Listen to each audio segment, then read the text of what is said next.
Start with the name of Allah Almighty, who is the most beneficent and merciful. Assalamu alaikum, dear students. I hope you are all will be fine. My name is Anam Gul and I am here to teach you Science Class 8, Chapter 1, Human Organ System, Lecture 7, page number 11. Today our discussion topic is malfunctioning of kidney. कि kidney का क्या क्या problems होती हैं, अगर kidney सही तरीके से काम ना करेगी तो फिर क्या होगा. किडनी कब ख़राब होती है? जब हमारी बॉडी में वाटर इनटेक कम होता है. फॉर एग्जांपल, अगर कोई किसी मशीन का एग्जांपल ले लें, उसे काम करने के लिए ऑयल की ज़रूरत होती है. इसी तरह हमारी बॉडी को वर्क करने के लिए फूड की ज़रूरत होती है. इसी तरह किडनी को प्रॉपर तरीके से वर्क करने के लिए वाटर की ज़रूरत होती है. अगर हमारी बॉडी में किडनी को वाटर सही तरीके से प्रोवाइड ही नहीं किया गया तो फिर क्या होगा, प्रॉब्लम्स काज होंगी, जिसमें चंद एक यहाँ पर डिस्कस की गई हैं, वो हम यहाँ पे डिस्कस करेंगे. First one is formation of stones in kidney. ये किडनी में पत्थर बनना शुरू हो जाएंगे, गुर्दों में पत्थर बनना शुरू हो जाएंगे.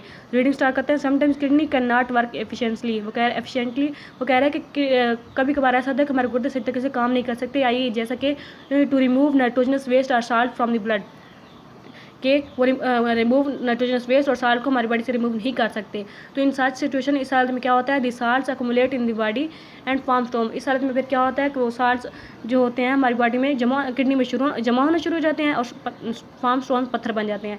Formation of stones disturb the normal functioning of kidney.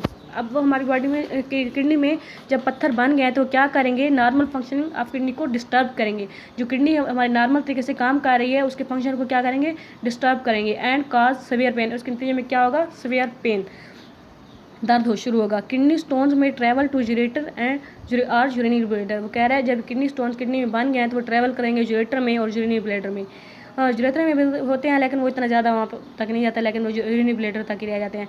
The make common cause of stone in the kidney are excessive calcium salts in the food and uric. अब वो कह रहे हैं कॉमन काज क्या है, कॉमन इश्यूज़ कॉमन प्रॉब्लम्स क्या हैं जो स्टोन क्रिएट करते हैं किडनी में. एक्सेसिव कैल्शियम साल्ट को ज़्यादा मकदार में लेना फूड में और यूरिक एसिड. इसी तरह हम कुछ कच्चे चावल वगैरह, कच्चे दाने वगैरह जब खा लेते हैं तो वो कैल्शियम का लेवल हमारी बॉडी में ज़्यादा हो जाता है और इस तरह हमारे कैल्शियम किडनी में डिपॉजिट होना शुरू हो जाते हैं और इस तरह किडनी में स्टोन बनना शुरू हो जाते हैं. इस तरह हम ग्रीन वेजिटेबल जैसे पालक वगैरह वगैरह आप लोग इसको भी ज़्यादा मकदार में लेंगे तो इससे भी किडनी स्टोन हो सकते हैं. इसी तरह आप टमाटर के बीज की एग्जाम्पल ले लें.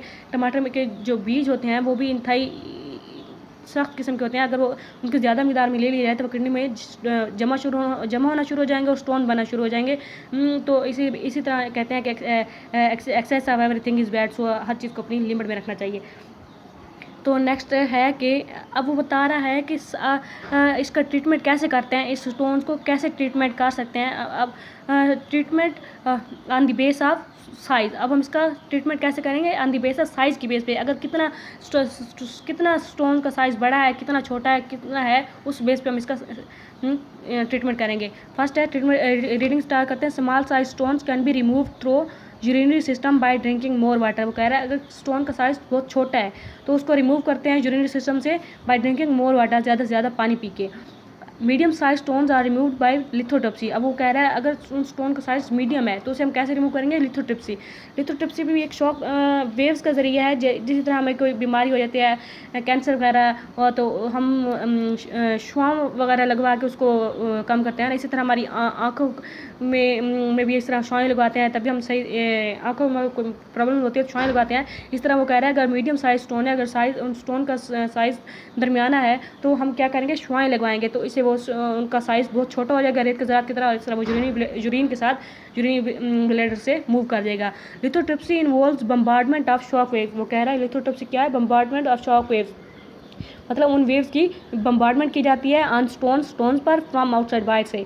Shock waves break the stone into small pieces. वो कह रहा है क्या कह रहा है कि शुआओं से स्टोन्स होगा छोटे छोटे पीसेस में ब्रेक टूट जाएगा. Which are passed out of the body through urine, जो कि यूरिन के ज़रिए हमारी बॉडी से पास आउट हो जाएगा.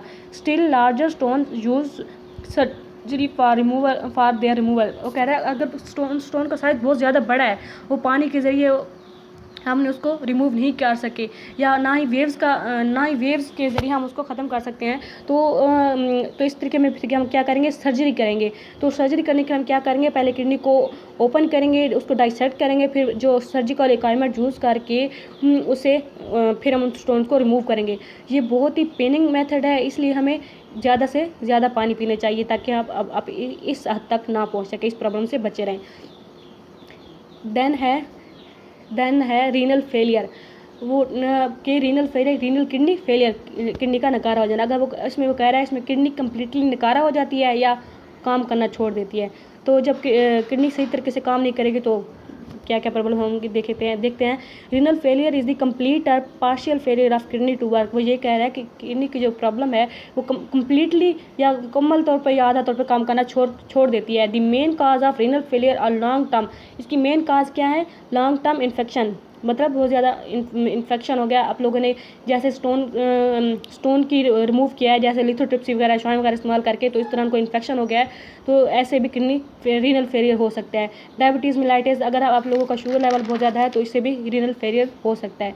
एंड हाइपरटेंशन, जब इसका इट्स मीन कि अगर बीपी अगर नॉर्मल से ज़्यादा हो जाए, इस तरह बीपी को हाई ही होने दें, अगर लो करने के लिए एक्सरसाइज वगैरह ना करें तो क्या होगा? किडनी पर ब्लड प्रेशर ज़्यादा हो जाएगा और इससे किडनी रीनल फेलियर हो जाएगा और किडनी सही तरीके से काम नहीं करेगी और टोटली फेल हो जाएगी। तो पढ़ते हैं, diabetes mellitus is a disease in which sugar level increase in the blood. Diabetes mellitus वो शुगर ही है, वो कहता है कि ब्लड में शुगर लेवल ज़्यादा हो जाता है। Hypertension is the state of high blood pressure in the body. Hypertension वही बता रहा है कि बॉडी में ब्लड लेवल ज़्यादा, बीपी लेवल ज़्यादा हो जाता है।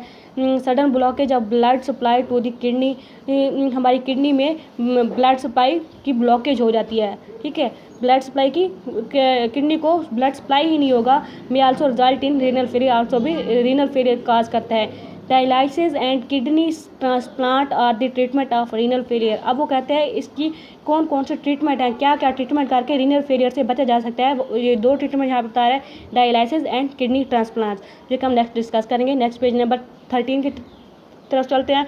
पेज नंबर 13 है treatment of mall functional kidney. और ट्रीटमेंट क्या है? किडनी की प्रॉब्लम्स को हल करने के लिए क्या क्या ट्रीटमेंट है, हम क्या क्या ट्रीटमेंट कर सकते हैं। तो फर्स्ट वन है डायलिसिस। तो ये बता रहा है कि डायलिसिस के ज़रिए भी हम किडनी का ट्रीटमेंट कर सकते हैं, जो कि आर्टिफिशियल मेथड है, ठीक है, आर्टिफिशियल मेथड है। इसमें क्या होता है कि किडनी को आर्टिफिशियली तरीके से किडनी का रीनल फेलियर को सॉल्व किया जाता है। तो हम रीडिंग स्टार्ट करते हैं। Cleaning of blood bye artificial method is called dialysis. अब वो कहते हैं ब्लड को क्लीन करना आर्टिफिशियल मेथड के जरिए, उसे क्या कहते हैं? डायलिसिस। इसका वही ये है कि एक मशीन इस्तेमाल करते हैं, इसके ज़रिए फिर किडनी को काम करवाते हैं, ठीक है। इस मशीन में it is done by a machine, ये मशीन के ज़रिए ये प्रोसेस होता है, कॉल्ड डायलाइज़र, जिसे हम डायलाइज़र कहते हैं। ठीक है, the blood of patient is pass through the dialyser. वो कहता है कि जो पेशेंट का ब्लड है वो पास होगा डायलाइज़र के, ये यहाँ से ये एरो बता रहा है पेशेंट का ब्लड जा रहा है डायलाइज़र में, ये है डायलाइज़र, ठीक है, ये वाला।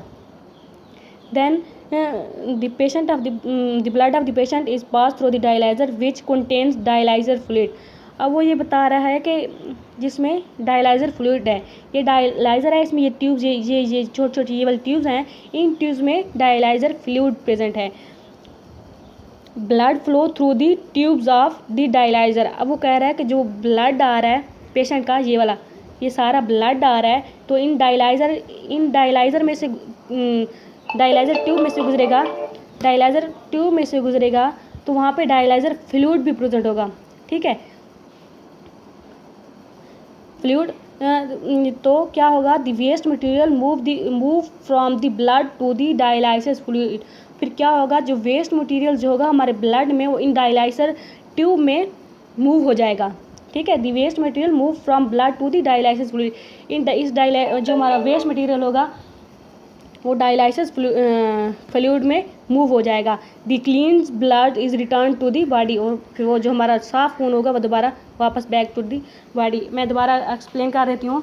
इसमें क्या होता है कि जो हमारा पेशेंट का जो ब्लड होता है, ये पेशेंट का ब्लड होगा वो जाएगा डायलाइज़र में, और ये जो यहाँ पे इन्होंने बनाई हुई ये ट्यूब हैं जिनमें डायलाइज़र फ्लूइड प्रेजेंट होता है। जब पेशेंट ब्लड जाएगा डायलाइज़र ट्यूब के अंदर, तो वहाँ पे नाइट्रोजनस वेस्ट और साल्ट्स डायलाइज़र ट्यूब में चले जाएंगे। फिर देन जो प्योर ब्लड होगा दोबारा ह्यूमन के अंदर, पेशेंट के अंदर चला जाएगा। तो ये आर्टिफिशियल मेथड है, इसके ज़रिए हम किडनी को इसके ज़रिए हम इसको रिमूव करवा सकते हैं, नाइट्रोजनस वेस्ट साल्ट्स वगैरह। तो नेक्स्ट जो हमारा नेक्स्ट है हमारा किडनी ट्रांसप्लांट, मतलब किडनी को ट्रांसप्लांट करना, मतलब चेंज कर देना दूसरे बंदे के साथ। This method is use at the last stage of kidney failure. अब वो कह रहा है ये मेथड कब इस्तेमाल होता है, जब किडनी टोटली नकारा हो गई है, कोई काम ही नहीं कर रही इसका, तो हम क्या करें, किडनी ट्रांसप्लांट करते हैं। इन इस मेथड में क्या होगा, kidney donated by some healthy person. अब किडनी को इस मेथड में क्या करते हैं, इस किडनी को डोनेट कर देते हैं, मतलब किसी से ले लेते हैं kidney, is grafted in the body of patient, और उसको पेशेंट की बॉडी में दे देते हैं। किसी एक बंदे से किडनी लेंगे और उसे दूसरे बंदे जो इसकी किडनी ख़राब है उसमें ग्राफ्टेड उसकी बॉडी में लगा देंगे। दी डोनर ऑफ द किडनी में बी ब्लड रिलेटिव और एनी अदर क्लोज रिलेटिव। अब वो डोनर होता है जो दे रहा है किडनी, वो उसको देने, जिसको पेशेंट को दे रहा है उसका रिलेटिव हो या उसका कोई रिश्तेदार हो। तो हमने पहले ये चेक करना है कि वो उसका सेम टाइप के उसके जो किडनी इसको दे रहा है उसके सेम टाइप के टिश्यू हो, सेम टाइप के नंबर ऑफ न्यूरॉन हो, सही तरीके से काम कर, उसमें किसी किस्म की कोई ख़राबी ना हो, तभी वो हम उसको किडनी ट्रांसप्लांट कर सकें। नहीं तो अगर कोई भी उसमें जो डोनर है उसने कोई किडनी दी है पेशेंट को, तो उसमें उसकी किडनी में कोई प्रॉब्लम होगी तो इस तरह ये प्रोसेस सही तरीके से काम नहीं करेगा और ये सक्सेसफुल मेथड भी नहीं है। ठीक है, नेक्स्ट है पेज नंबर 14, की पॉइंट वही हैं जो ओवरऑल हमने पूरे चैप्टर में डिस्कस कर रही हैं। फिर भी मैं आप लोगों के साथ रीडिंग करवा देती हूँ। फर्स्ट की पॉइंट है, nervous system carries message from one part of the body to another and coordinate body function. वो मैंने आप लोगों को पढ़ा दिया नर्वस सिस्टम के क्या काम है, कि बॉडी के एक पार्ट से इंफॉर्मेशन लेकर दूसरे पार्ट तक इंफॉर्मेशन पहुँचाता है और इस तरह बॉडी के कोऑर्डिनेट करता है फंक्शन के दरमियान, बॉडी पार्ट्स के दरमियान। Central nervous system consist of brain and spinal cord, चूनो वेरी वेल मैंने बता दिया था। सेंट्रल नर्वस सिस्टम किस किस चीज़ पर मुश्तमिल होता है, ब्रेन एंड स्पाइनल कार्ड पे। Peripheral nervous system consist of a network of nerves with which connect the central nervous system to all the body. ये भी आप लोग पढ़ चुके हैं कि पेरिफेरल नर्वस सिस्टम क्या करता है, किस चीज़ पर मुश्तमिल होता है, नेटवर्क ऑफ नर्व्स का जाल होता है जो कि सेंट्रल नर्वस सिस्टम को तमाम बॉडी पार्ट के साथ कनेक्ट करवाता है। Sensory neurons carry message from sense organ to central nervous system. अब सेंसरी न्यूरॉन का क्या काम बता दिया था, सेंस ऑर्गन से मैसेज लेंगी और ले देंगी सेंट्रल नर्वस सिस्टम की तरफ। मोटर न्यूरॉन्स क्या करते हैं, carry message from central nervous system to the muscles and gland. अब जो मैसेज सेंसरी न्यूरॉन से सेंट्रल नर्वस सिस्टम तरफ गया है तो वापस किसके जरिए आएगा, मोटर न्यूरॉन्स के जरिए। मोटर न्यूरॉन्स क्या करेंगे, सेंट्रल नर्वस सिस्टम से मैसेज लेंगी और पहुँचाएंगी to the muscles and glands की तरफ। Inter neurons are the present in the brain and spinal cord. Inter neurons कहाँ प्रेजेंट होती हैं, ब्रेन एंड स्पाइनल कार्ड्स के अंदर। They form a link between sensory neuron and motor neuron. ये क्या करेंगी, सेंसरी और मोटर न्यूरॉन्स के दरमियान लिंक पैदा करेंगी। The action which are perform under the conscious control are called voluntary action. ये भी आप लोगों को पढ़ चुके हैं कि जो हमारे जो काम हमारे कंट्रोल में होते हैं उसे हम क्या कहते हैं, वॉलंटरी एक्शन, और जो काम हमारे कंट्रोल में नहीं होते उसे हम कहते हैं अनवॉलंटरी एक्शन। वॉलंटरी एक्शन जैसे हम लोग कोई काम कर रहे हैं, रुक गए हैं तो हमारे कंट्रोल में, इसी तरह इनवॉलंटरी एक्शन हमारी आंखों का झपकना, हमारे दिल का धड़कना, ये इनवॉलंटरी एक्शन है। तो the action which are performed without involuntary involvement of thinking process are called involuntary action. An immediate and involuntary response to a stimulus is called reflex action. किसी भी चीज़ को इमीडिएट जल्दी और रिस्पांस देना, involuntary response is called reflex action. जैसे आप लोगों को किसी गर्म चीज़ के साथ हाथ लगे, आप वो फ़ौरन खींच लेते हैं, तो वो इमीडिएट और इनवॉलंटरी रिस्पांस था, तो इससे हम कहेंगे reflex action.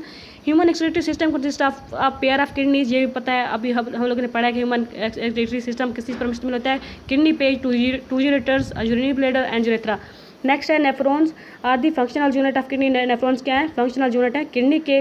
These are the tubules where urine forms. ये भी मैंने आप लोगों को बता दिया है। Accumulation of salts in the kidney result into kidney stones. अब वही बता रहा है कि अगर अकुमुलेशन ऑफ साल्ट हमारी किडनी में जमा होना शुरू हो जाएगा तो क्या बनेंगे, किडनी स्टोन्स बनना शुरू हो जाएंगे। Kidney stones can be removed using more water. Kidney stone को कैसे रिमूव कर सकते हैं, ज़्यादा से ज़्यादा पानी पी के, बाय लिथोट्रिप्सी के जरिए और सर्जरी के जरिए। Dialysis and kidney transplants are the treatments of renal failure. अब वो उसके रीनल फेलियर के क्या ट्रीटमेंट है, डायलिसिस एंड किडनी फेलियर।